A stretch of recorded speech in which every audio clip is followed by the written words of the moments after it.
বেদানাগুলো ভালো করে আমার শ্বশুরমশাই বাবা ভালো করে প্রত্যেক দিন বেছে পরিষ্কার করে ছাড়িয়ে ধুয়ে টিফিন বক্সে করে রেখে যায় আর পুচকুর জন্য ছেলে আর সে খায় বলে তার নাতির জন্য।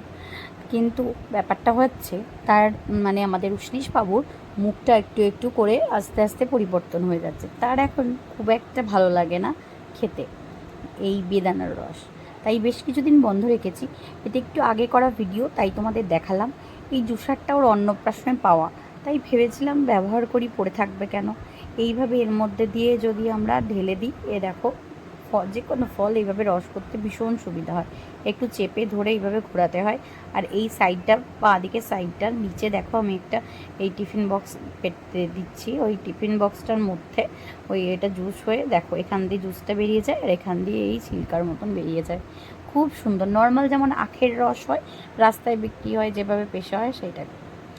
তো বাবা আদরের নাতির জন্য রেখে যান একটু বেদানাগুলো ছাড়িয়ে, তাহলে আমার একটু সুবিধা হয় তাড়াতাড়ি করে রসটা করতে। কখনো 40, কখনো 60, কখনো 70 এরকমভাবে অল্প অল্পই রস বেরোয়। কিন্তু আমাদের উষ্ণীষ বাবুর এই যে দেখো 80 ml মতন বেরিয়েছে, বোঝা যাচ্ছে কি না ঠিক জানি না।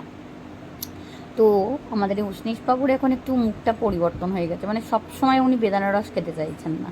আগে খুব ভালো খেতেন, তাই এখন কিছুদিন বন্ধ রেখেছে। এই যে ঠাকুমা ঠাম্মি ওকে চেষ্টা করছে খাওয়ানোর আর কি।